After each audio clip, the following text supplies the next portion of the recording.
গেছি বাবা? শান্তিনিকেতনে, তাই তো?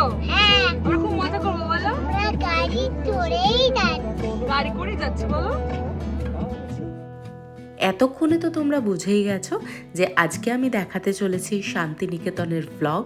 আমরা বেশ কিছুদিন আগে শান্তিনিকেতন গেছিলাম, তো সেটারই ব্লগ আজকে তোমাদের সাথে শেয়ার করব। ডে 1-এর ব্লগটা আজকে শেয়ার করছি, ডে 2টা থাকবে পরবর্তী ভিডিওতে।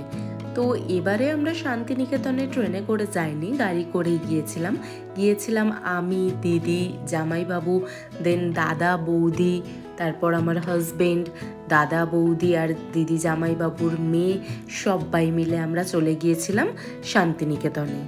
শান্তিনিকেতন যাওয়ার আগে আমরা গিয়েছিলাম দুর্গাপুর এনআইটিতে তুহিনের ভাইয়ের সাথে দেখা করতে।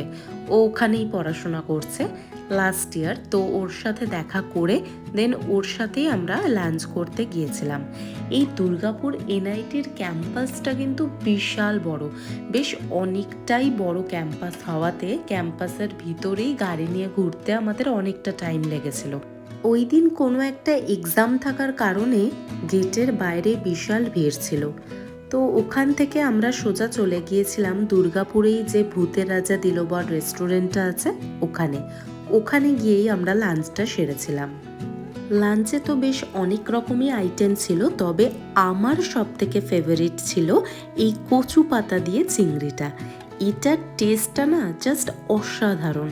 আমি ভূতের রাজা দিলবর বলো, কোষে কষা বলো, বা যে কোনো বাঙালি রেস্টুরেন্ট একটু ভালো মানের, সেখানে এই আইটেমটা খেতে খুবই ভালোবাসি। তো ওই দিনও ওইটা খেয়েছিলাম। আর এই আউটলেটটা না ভীষণ সুন্দর ছিল, বেশ অনেকটা বড় জায়গা নেই এই আউটলেটটা ছিল। তো এখানে আমরা খেয়ে কিছুক্ষণ রেস্ট নিয়ে তারপরে আবার বেরিয়ে গেলাম শান্তিনিকেতনের উদ্দেশ্যে। আর এই রাস্তাটা দেখেছো কি সুন্দর না? দেখো, এত সুন্দর রাস্তা, প্রকৃতির এত সব কিছু দেখার জন্য কিন্তু বাড়ি থেকে একটু বেরোতেই হবে। বাড়িতে বসে থাকতে থাকতে কিন্তু কিছুই দেখতে পারবে না। তো আমি এই জন্যই বলি, তুহিনকে বলি অ্যান্ড সবাইকেই বলি যে একটু টাইম বের করে একটু নিজেদের বাইরে বের করো, কারণ ঘরের মধ্যে না পৃথিবীটাকে চেনা যায় না। পৃথিবীকে ঘুরে দেখতে গেলে তো বাইরে বেরোতেই হবে। তো তাই জন্য আমি আর তুহিন যখনই সময় পাই, যেখানে হোক একটু ঘুরে আসি, ভালো লাগে খুব।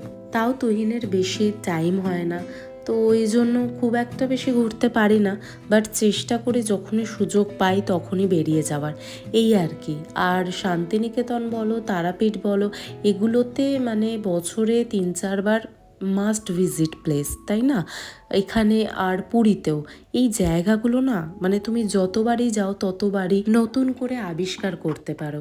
এই জন্যই এই জায়গাগুলো কোনোদিন পুরনো হয় না বাঙালিদের কাছে, অন্তত আমার আর তুহিনের কাছে তো নয়।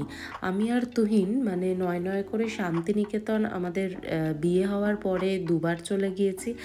আর তারাপীঠে তো আমরা প্রচুরই যাই। এইবারেও শান্তিনিকেতন যাওয়ার সময় অবধিও আমরা কনফার্ম ছিলাম না যে তারাপীঠ যাব কি যাব না, বাট তারা মার আশীর্বাদে তারাপীঠ যেতে পেরেছিলাম। তো সেই ভ্লগগুলো তো নেক্সট এপিসোডে থাকবেই, নেক্সট ভিডিওতে থাকবেই, তো তোমরা চোখ রাখো। আর আমার বড় ভ্লগ বা মিনি ভ্লগগুলো কেমন লাগছে সেটা কিন্তু কমেন্টে জানাতে ভুলো না। ভালো লাগলে অবশ্যই ভিডিওটাকে লাইক করো আর চ্যানেলটাকে সাবস্ক্রাইব করে বেল আইকনটা অন করে দিও, তাহলে যখনই আমি ভিডিও আপলোড করব সেটা সবার আগে তোমার কাছে পৌঁছে যাবে।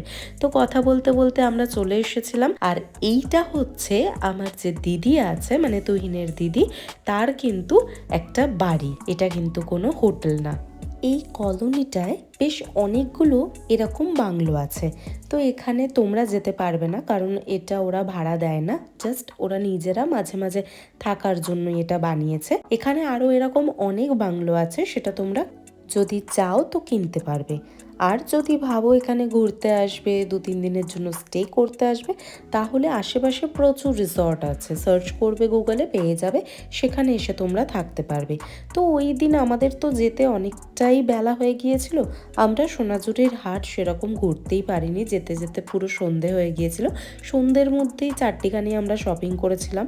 মানে একটা জিনিস তো জানোই যে মেয়েরা কোনো হাটে যাক বা মেলাতে যাক বা কোনো বাজারে যাক বা মলে যাক, একটু কিছু না কিনে তো বাড়ি ফেরে না, তাই না? তো আমরাও ওরকম টুকটাক কিছু জিনিস কিনে, মানে ওই অন্ধকারেই যা দেখতে পেয়েছিলাম টুকটাক সেটা কিনে তারপর আবার বাংলোতে ফিরে গিয়েছিলাম।